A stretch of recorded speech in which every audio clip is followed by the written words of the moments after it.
But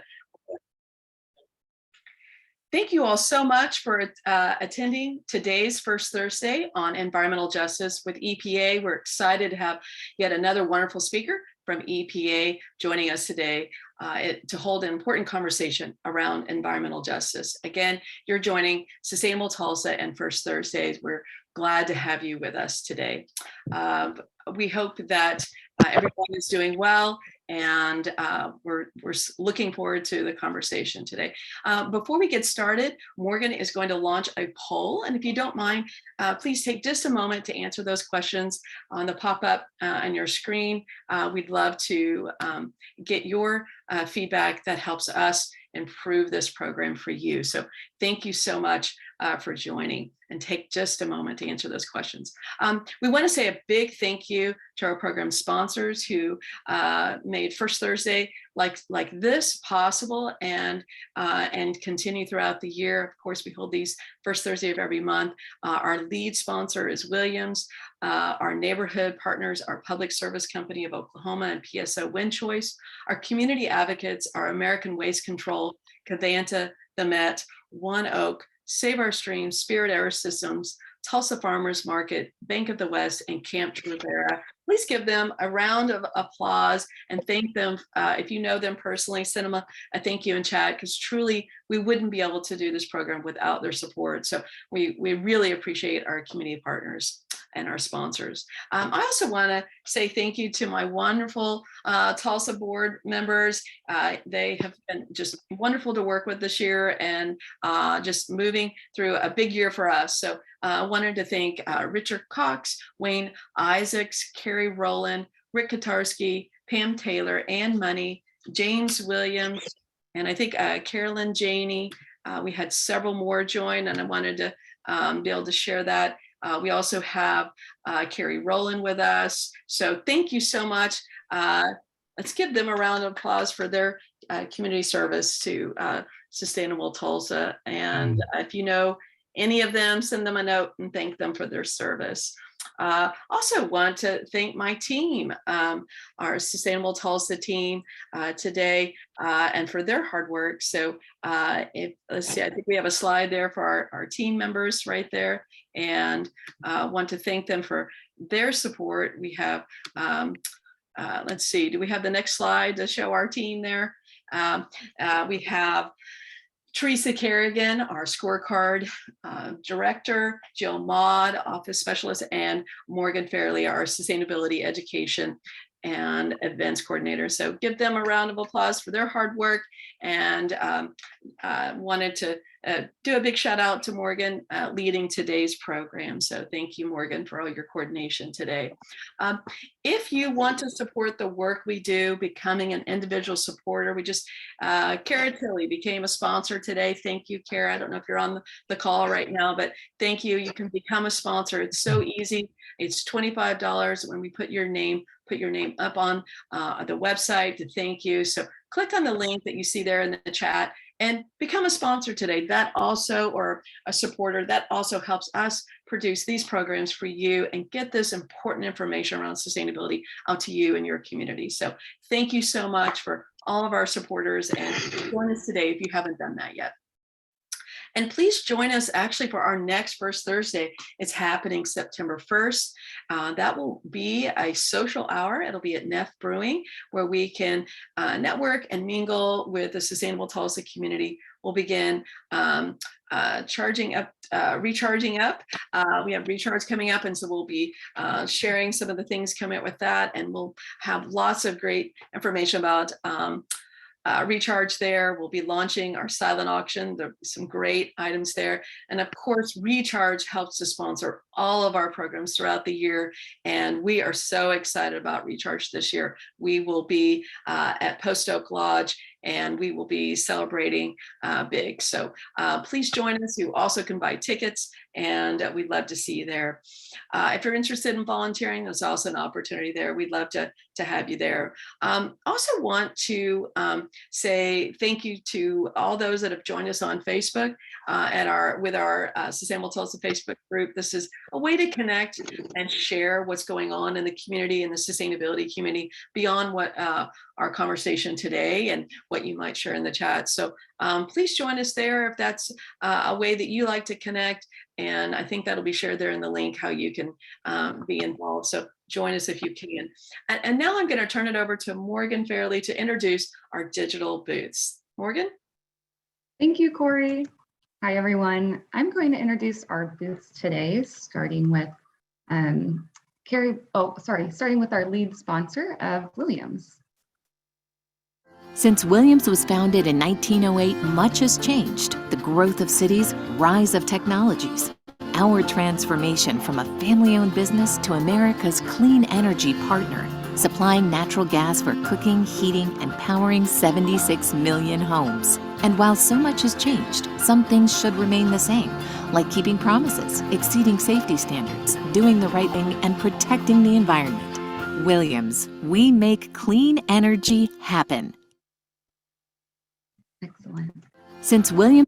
All right, next I'm going to turn it over to Carrie Rowland here. She's going to tell us a little bit about the PSO solar calculator and other rebate programs.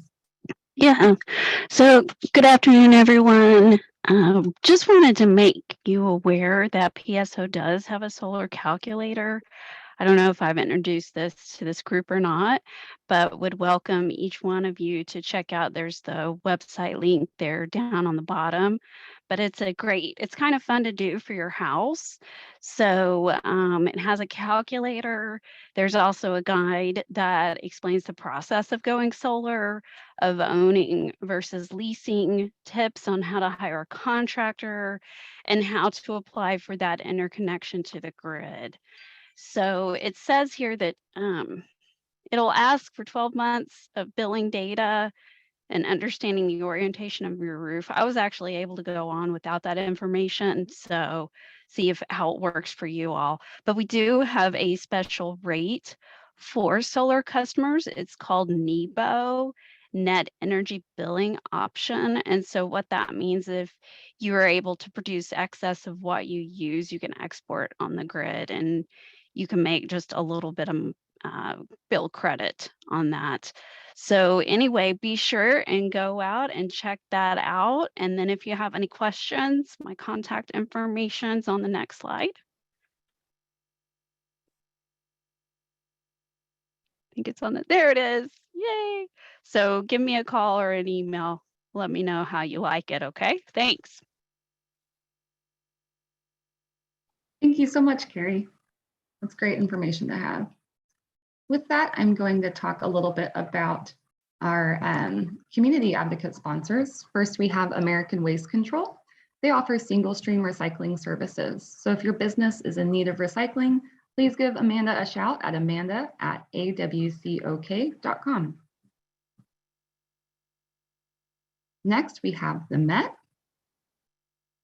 who offers recycling services throughout the year through their drop-off sites and through special recycling events. So the Met is local here, and they proudly provide meaningful employment opportunities for individuals with disabilities. Find out more and learn how to access their sites by visiting metrecycle.com. Our next community partner here is Save Our Streams, which is the City of Tulsa department that focuses on promoting healthy waterways and pollution prevention through their stormwater quality program. From environmental inspections and household pollutants collections, they offer various services to help you help our streams. Get in touch with them via email at saveourstreams or at stormwaterquality@cityoftulsa.org.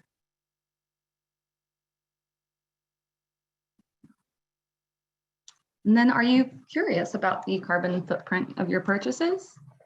Bank of the West offers banking accounts that allow you to check on their mobile application the different amounts of carbon that is used whenever you make a purchase for an item.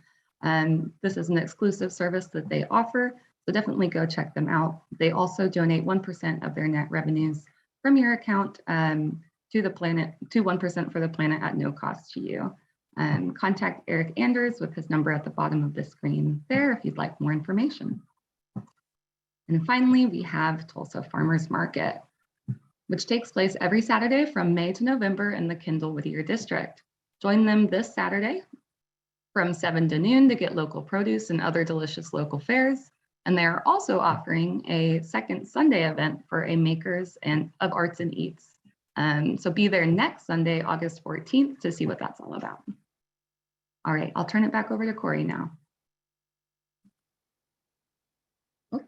Thank you so much, Morgan. Appreciate that. And thank you to all of our sponsors and all the great things that you offer out in the community when it comes to helping us live a more sustainable life and the resources that you have available to us. So thank you to everyone. And if you're here today, feel free to share some more information in the chat with our guests. So again, I want to thank you all for joining us. You're here with Sustainable Tulsa with First Thursday. And now it is my pleasure to introduce Danny Gogol, the Tribal and Indigenous Peoples Program Manager of the U.S. EPA. Mr. Gogol is the Senior Environmental Protection Specialist with the U.S.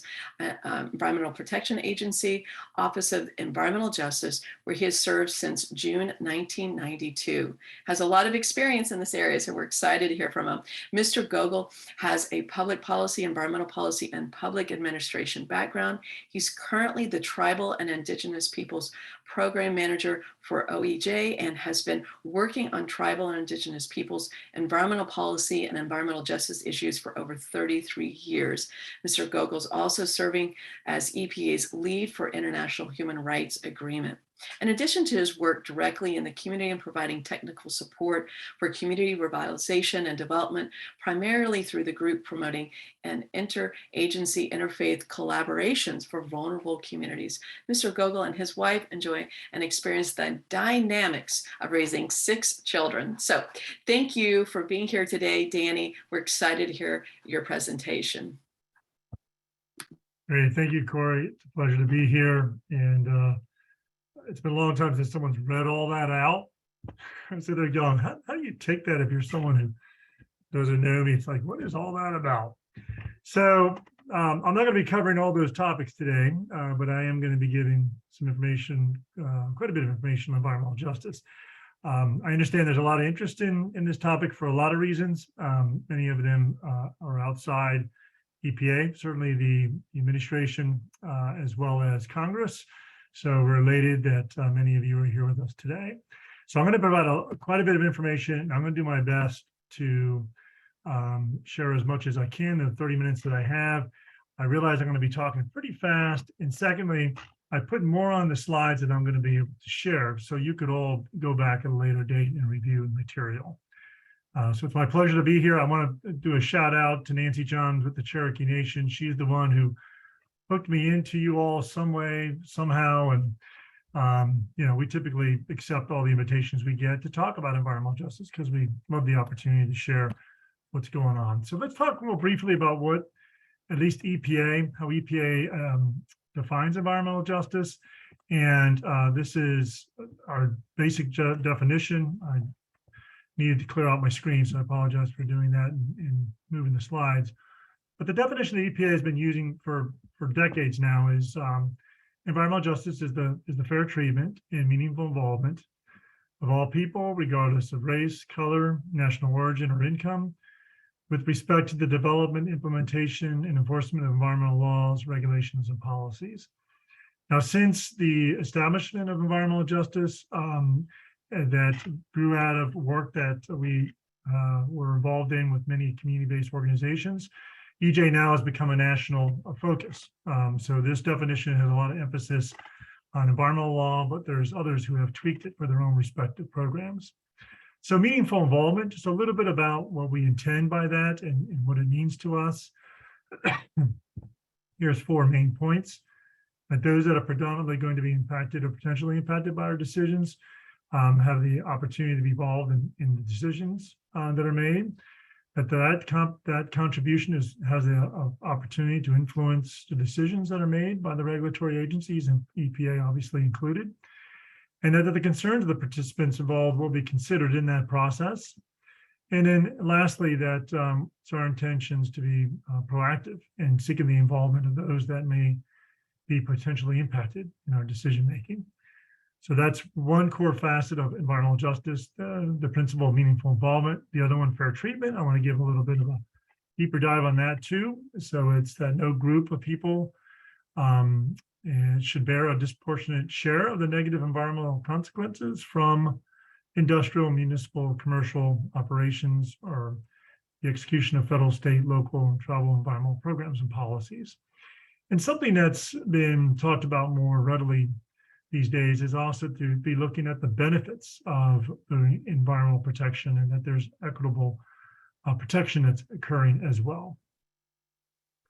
So a little bit of the history about how EJ has evolved over the course of time. Many of you know that we have certainly had some history that has led to environmental justice existing, and some of this is played out by some of the redlining that used to occur in housing loans, where companies did or didn't provide housing loans to poor and people of color communities. And this is just an example of that many years ago in Oakland, California. And so a little bit more about EJ, how, at least for EPA, how it came about. There was a lot of emphasis from many community-based organizations on environmental public health concerns that they had. Some of the ones that were early on brought to our attention is the siting of what are referred to as locally unwanted land use facilities, incinerators, Superfund sites, waste treatment facilities, and whatnot. So we ended up creating a work group in 1990 that looked at this issue, and after a couple of years came to recognize that we really did need to have a focus within EPA on these topics and these concerns. And so an Office of Environmental Equity was established. Shortly thereafter, President Clinton came into office, and the office was changed to the Office of Environmental Justice. And he issued an executive order in 1994 that laid out the responsibility of the federal government to look at these issues, not just the US EPA. So a little bit about what the EJ program entails. We have direct support that goes to communities through our grants programs and other technical assistance. We have an interagency work group. It's now moved out of EPA to the White House. That occurred under President Biden when he elevated the work group to be a White House Interagency Council. And we also have our own federal advisory committee called the National Environmental Justice Advisory Council. And out of EPA, once again, the White House decided to establish their own Environmental Justice Advisory Council. So there's now two. One that provides advice and recommendations directly to EPA. That's the NEJAC, the one that's on this slide. And the other one is the White House Environmental Justice Advisory Council. And then the last thing is we have a lot of engagement and support for states and tribes in their efforts as co-regulators to incorporate environmental justice. A few more things, the approach we take. It's our intention to integrate EJ into everything we do, which is what this slide is intended to talk about, this little graphic here, working with state, local government, business, industry, tribes, communities, federal agencies, and whatnot. That there is a collaborative approach, that we recognize there's no way for environmental justice to be effectively provided if it's not done in a way that brings everyone together who has a role to enhance the environmental public health of communities, particularly those that are most vulnerable and underserved. And once again, there's a holistic approach, recognizing that everything's related, as we know. It's not just the environment, but housing and transportation, education, and whatnot that are important to all be connected. And then, once again, relating very directly to the definition I shared on EJ, this last point about equal access to decision-making processes to ensure there's healthy environmental healthy environments, I should say, for folks to live, work, play, pray, and go to school. So a couple of things that have happened more recently in the last couple of years with the Biden administration, there's been a strong emphasis on environmental justice and equity. There was an executive order that called for all agencies to establish equity action plans. EPA developed one. It was issued in April 2021. 2022, this just a few months ago. It's an all-over government approach that it's, with us at EPA, because of our decades of work in environmental justice, our equity plan has a lot of focus on environmental justice. I would encourage you to take a look at this plan at your leisure. There's another executive order that was issued, one that's titled Tackling the Climate Crisis at Home and Abroad, that President Biden issued. It's Executive Order 14008. Once again, as I mentioned earlier, it created an advisory council just for the White House that's meant to influence the whole federal government. It also established the Interagency Council that I mentioned a few minutes ago of federal agencies. And another key thing that was included is the policy statement that 40% of federal programs and resources benefits are intended to go to what the White House called disadvantaged communities, in many regards, communities that are vulnerable and underserved.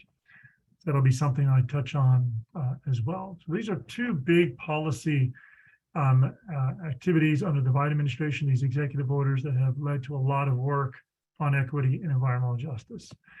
So one of those is something called Justice 40, which I just mentioned. And this is something that the White House is leading, once again, on many federal programs to ensure that the benefits are received by vulnerable and underserved communities that they call disadvantaged communities.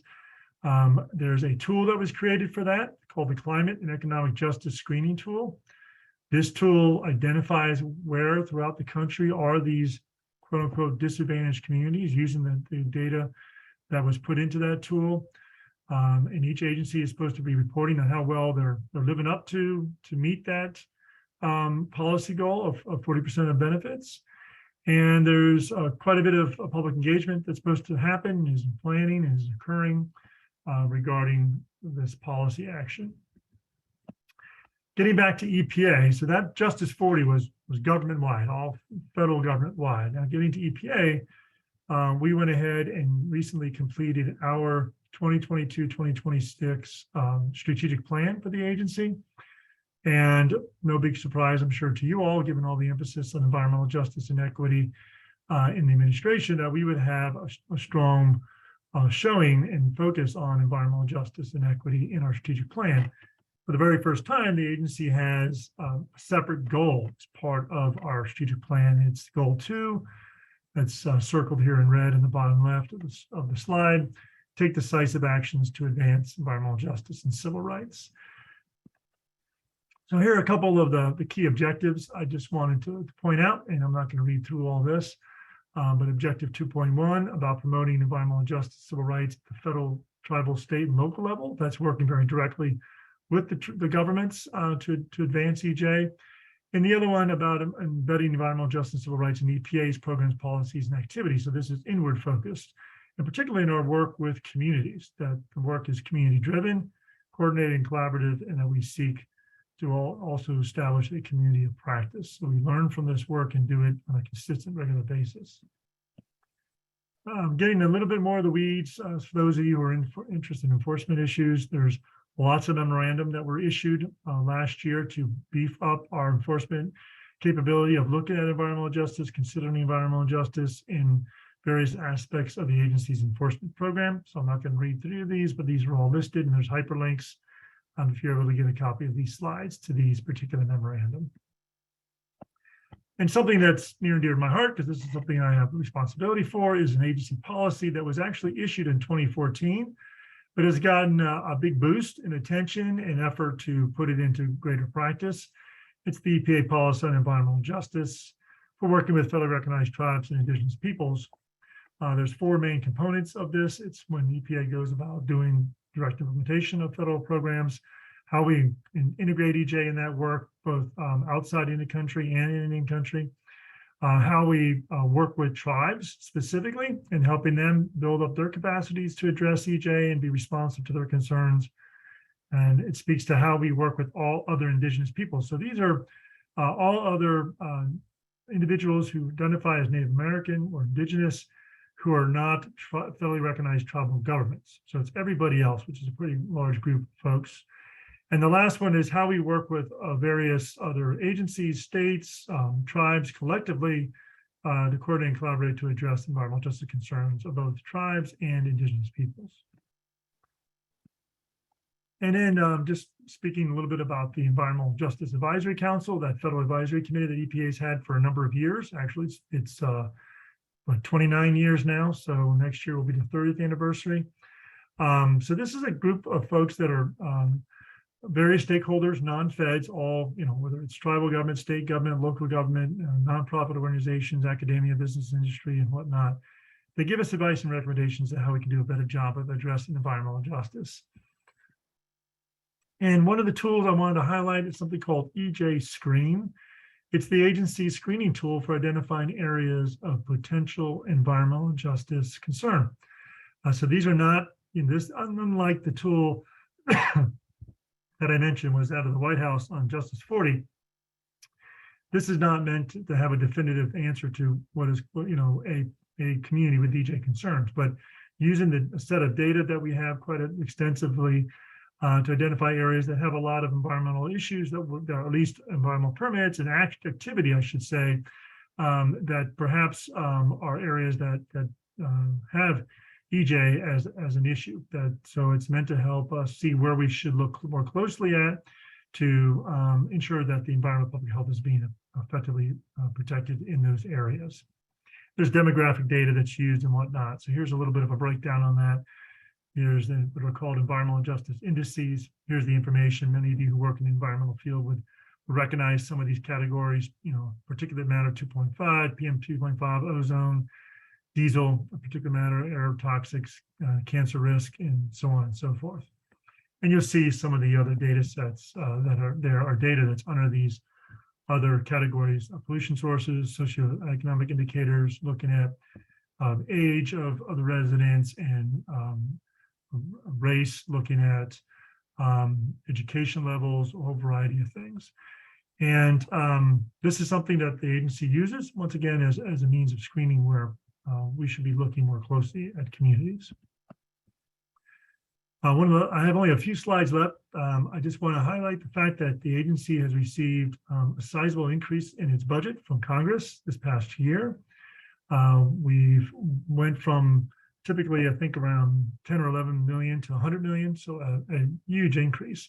And with that are going to come substantial increases in funding for both community groups, nonprofit organizations, to governments, states, tribes, local governments, and also fund what we're intending to support, which are technical assistance centers for communities. The official name of this effort, and it's going to be announced today if it hasn't already, are Thriving Communities Technical Assistance Centers. And I'll talk briefly about that a little later. And so we're going to be beefing up our staffing significantly. As you can see here, we're going to increase to 110 staff throughout the regions and 90 or so at headquarters where I reside. So a huge increase, to say the least. And just a couple of things, a lot of states have been doing work around environmental justice. This is just a clip out of what the state of New Jersey governor had stated about signing some historic EJ legislation there, in New York as well. And there's various other states that have been doing it for years.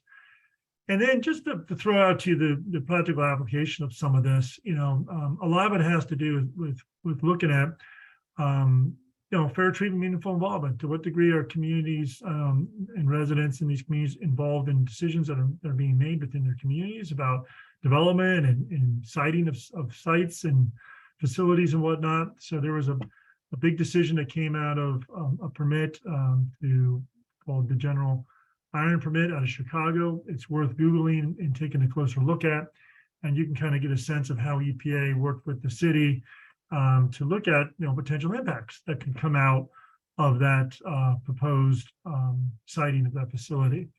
And something called a health impact assessment is part of that analysis and review. And here's a document that speaks to some of the key elements of looking at the potential impacts from any proposed activity.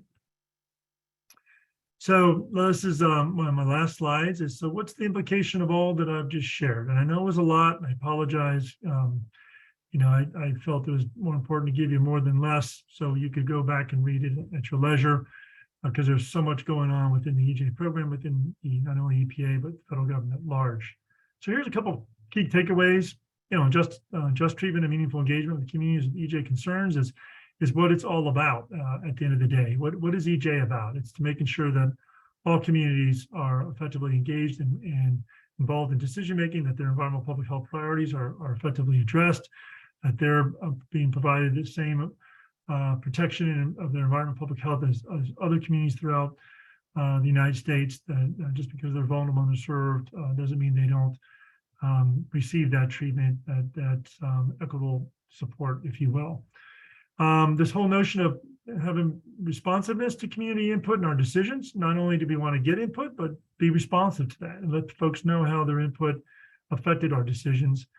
This notion of an all-of-government approach, EPA can't do it by ourselves. All federal agencies together can't do it by ourselves. We have to work with tribes and states as co-regulators, certainly from an EPA standpoint, and this cuts across the board with other programs with other agencies as well, to truly look at all the range of quality of life issues and concerns that communities are facing, and ensuring once again that those that are vulnerable and underserved are in fact engaged and properly protected and provided for as well. This is something relatively new, the enhanced linking of civil rights laws with EJ, and that's going to happen at EPA and throughout most of the federal government as well. Just a recognition the linkages that exist there, and our agency is going through a reorganization of our environmental justice program and civil rights program, and they're being put into one large office to enhance that coordination collaboration. So that'll be a lot of positive things coming out of that. And we're also looking at cumulative impact. This is an area that many folks have wanted us to look at for years, for really decades, and we're having a considerable attention being placed on trying to develop processes for effectively considering cumulative impacts in regulatory decisions.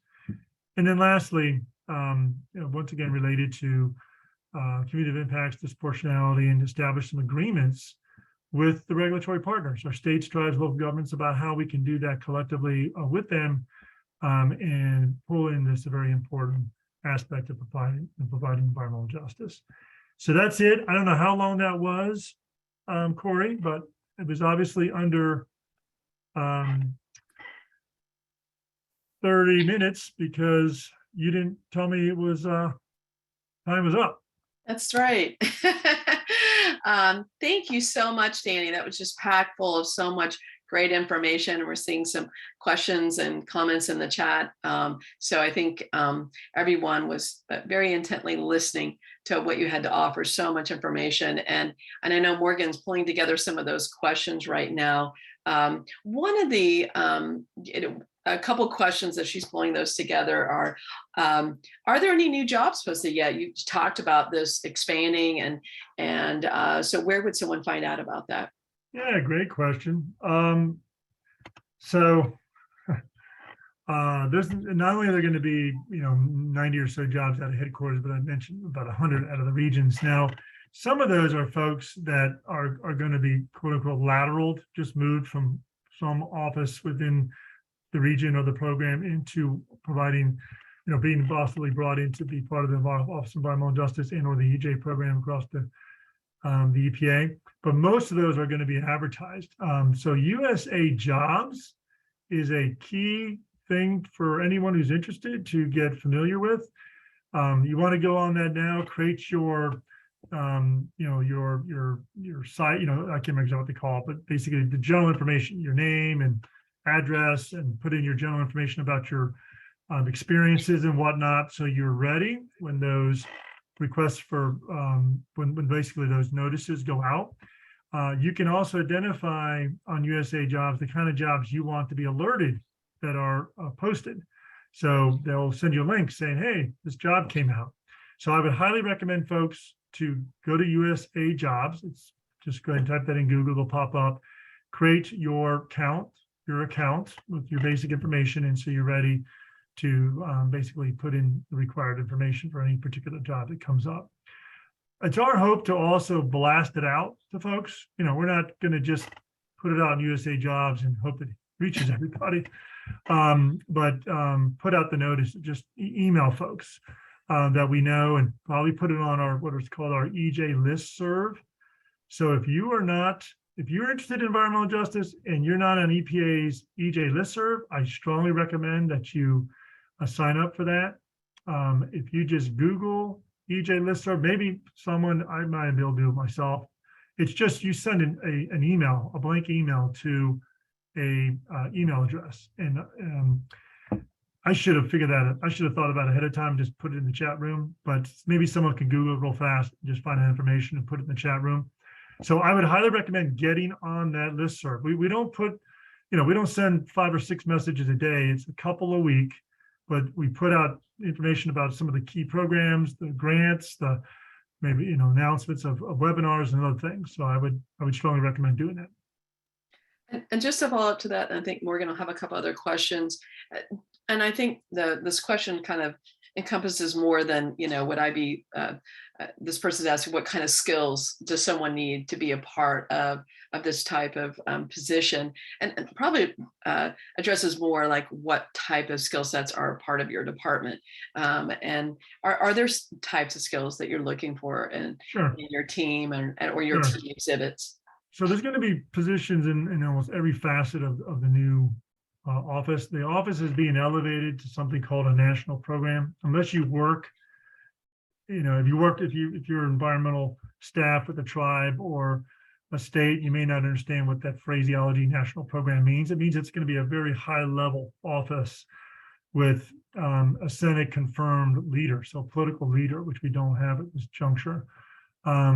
But with that, it's very broad level of programming. So almost any educational background could arguably apply for a job in EPA and the environmental justice program. The key is to have experience working in and with vulnerable and underserved communities, or have some educational background in the environment. You don't have to be an environmental scientist or environmental policy person, but someone who has practical experience working in and with communities. Certainly a passion for this work, that's going to come across if you're able to get to the interview level. It's going to be obvious whether you really have a passion for this work, because it's not necessarily a love fest. I'll just be real blunt with you. I mean, you're not necessarily appreciated by everybody inside. You're not necessarily appreciated by everybody outside, because you're all about effectuating change. And by nature, human beings don't like to change, and they certainly don't like to told they got to change. So, and that's really a lot of EJ is. But if you have a passion for working with and in communities, particularly those who are vulnerable and underserved, you have no problem dealing with the lumps from that aspect. So that's how I'd answer that. And okay. So, have at it. Do not. I'll tell you this: don't be shy about applying. If you have a passion for it, apply. Worst case scenario, you don't get selected. And at least you don't kick yourself saying, boy, maybe I should have. Right. Okay. Well, thank you so much. I think Morgan's got a couple of questions that have been sent to her. So Morgan? Yeah, absolutely. Thank you, Danny. So I'm going to ask one here from Merritt Ford. If you wanted to submit a proposal to the EJ for consideration, how would you do that? Okay, I imagine this might be a grant solicitation proposal. We'll assume that.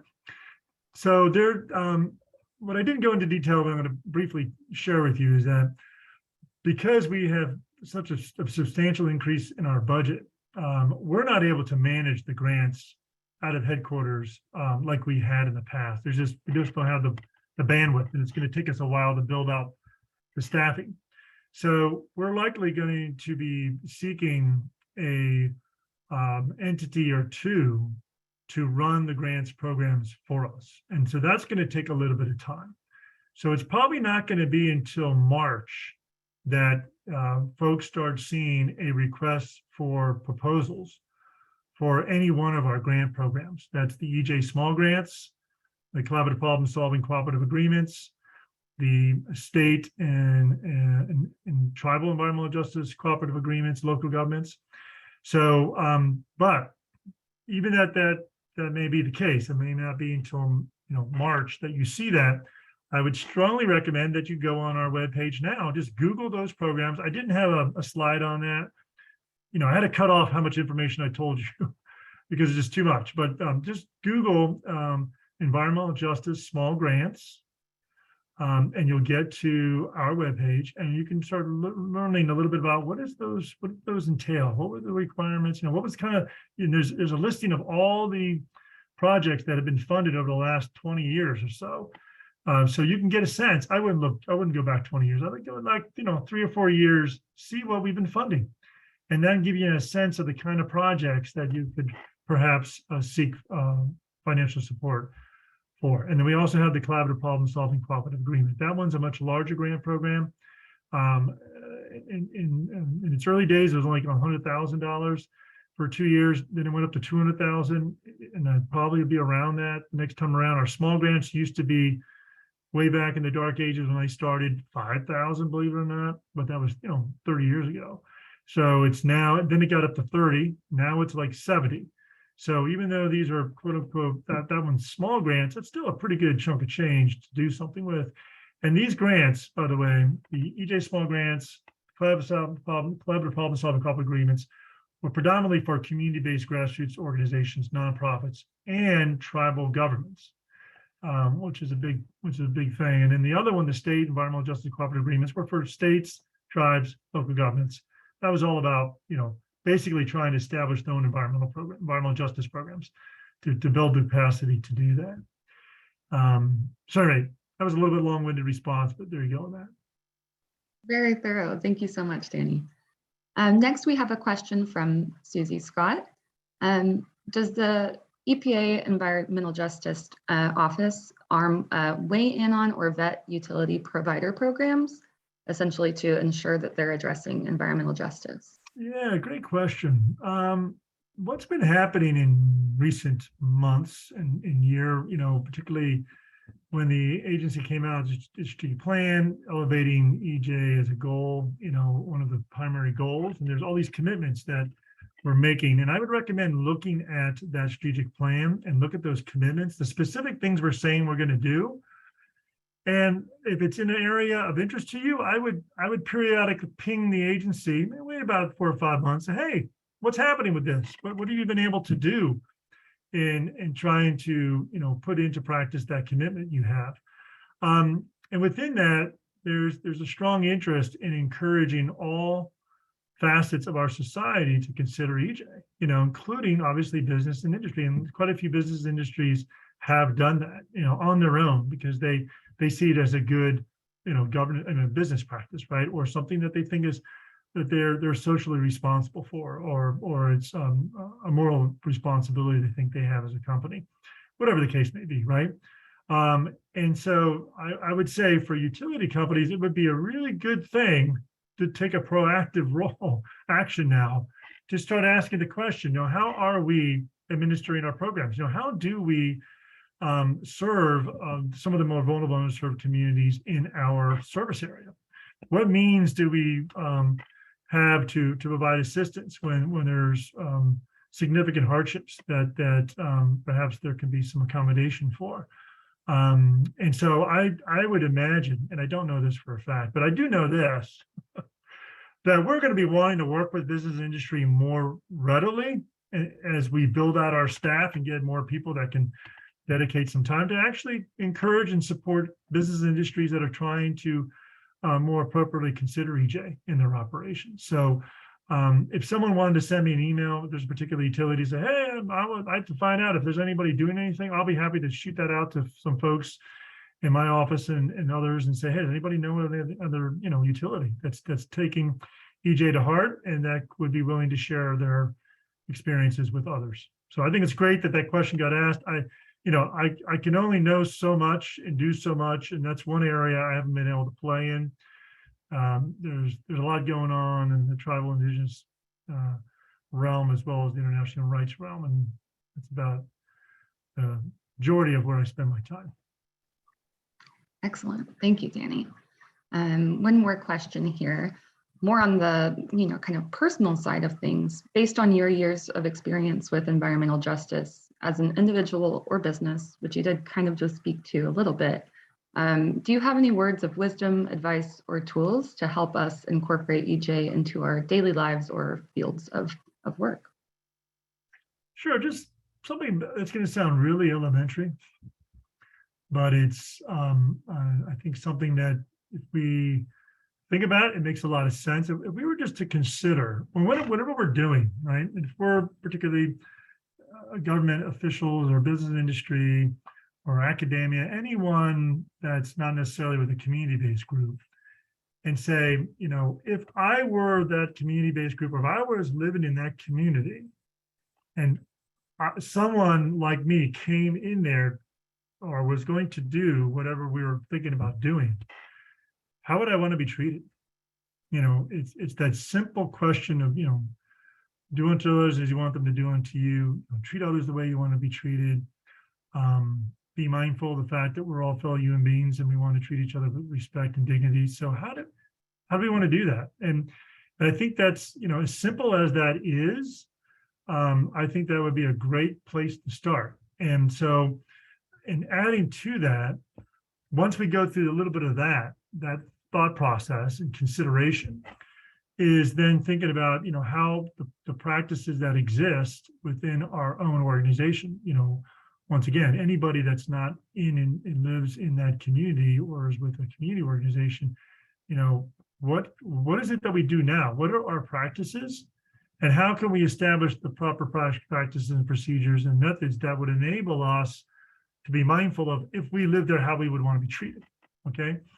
And the last part of that, which is all related, is a sincere effort to go and meet with communities or organizations in their community organization, if you will, and to show a sincere interest in trying to understand what their interests and concerns are. You know, many of us, you heard mentioned at the beginning, that have 6 children. You know, we all know, those of us who are parents, we were told, or I hope many of you heard, that the most important thing is time spent with your kids, not what you spend on them. It's the same thing, I think, with any situation. If a company just wants to throw money at an issue versus, you know, not just a company, government, anybody, right?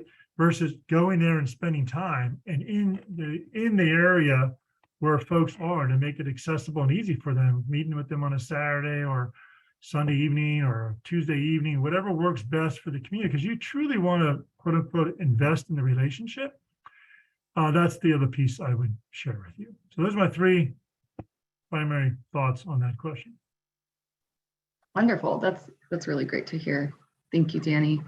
The last question that I have for you today is, what is something that you are looking forward to with the EPA and the EJ office, or is something that you're hoping will come to fruition in the future?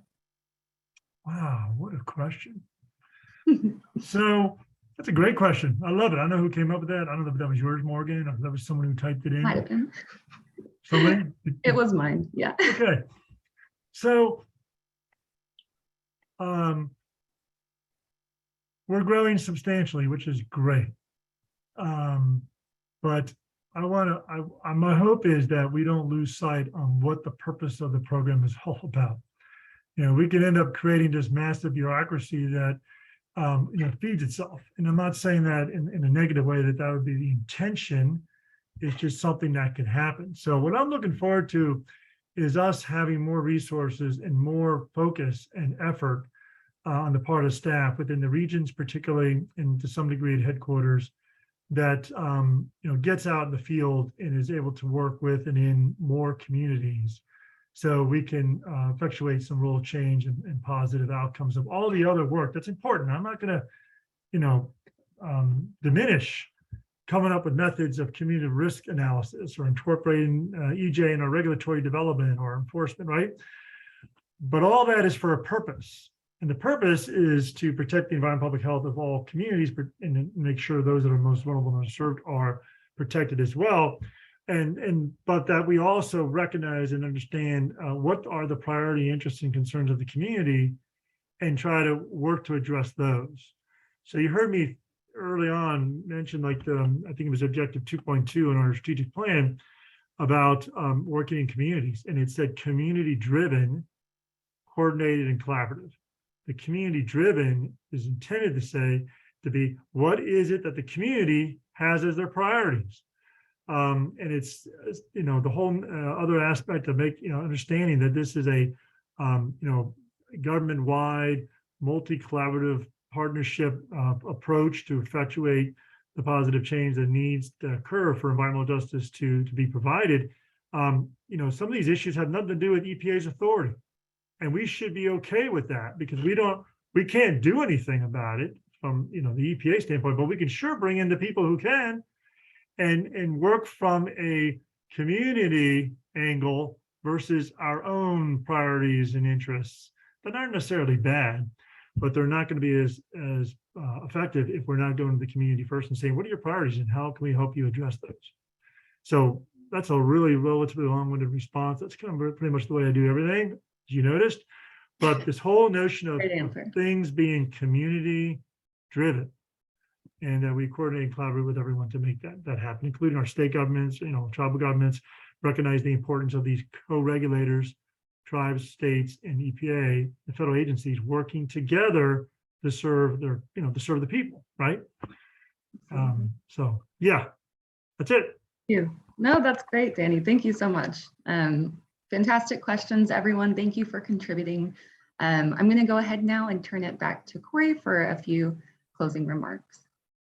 Thank you, Morgan. And again, thank you, Danny. Thank you for having this down-to-earth conversation around, kind of the simple aspects of EJ and how we can really come together as a community to address these things. And so we've gotten some great feedback in the chat, just how much they've enjoyed this. And we'll definitely have this recording on our website. So if you joined a little late or you told a friend they missed out, we'll have that available. So let's give Danny a round of applause. If we were in person, you would be able to hear it. But thank you so much, Danny. This is just incredible information today, and just, I'm sure, got a lot of wheels turning and thought processes. So we will stick around a little bit longer and have some time with Danny to chat a little further. So feel free to do that. Again, a lot of great questions. There's an exit poll there. So if you'll, that's just been added. So if you'll take a moment to fill out the exit poll there for us, we would appreciate that. Again, that helps us improve our programming for you. So thank you again. I also want to mention here, Recharge, our annual fundraiser, is this is our one way a month. It's 1 month away, sorry, and it's taking place September 8th at Post Oak Lodge, where we'll have wonderful local foods and we'll have lots of fun there for you, and a way to kind of really engage around the triple bottom line: people, profit, and planet. So please join us. Help support. Support us. It'll be our 20th birthday, and also we have some really big announcements. So we'd love to have you there and be a part of it. So you can buy tickets there online. I think they're thrown there in the chat. And also, if you're interested in volunteering, we have a few more volunteer positions available. So send an email to morgan@sustainabletulsainc.org. Anyway, lots of exciting things happening with Recharge, so we'd love to include you. I want to also thank again our sponsors: Williams, our lead sponsor, our neighborhood partners, PSO of Oklahoma and Wind Choice, and our community partner advocates: American Waste Control, Covanta, the Met, One Oak, Save Our Streams, Spirit Air Systems, Tulsa Farmers Market, Bank of the West, and Camp Traverse. So thank you so much to all of our sponsors, and we look forward to seeing you next first Thursday in person, September 1st, where we'll kick off our silent auction and kind of get excited about what we'll be sharing at Recharge. So please join us. Thank you so much for taking time to make that exit poll. Thank you so much for joining us. And again, Danny, just really appreciate all your help and really sharing with this community about EJ and some of the things that are happening and changes with EPA. So thank you, and we look forward to seeing you next month. It was my pleasure being here. Thanks so much, Corey. Thank you. Okay, we'll stop the recording, and if you want to take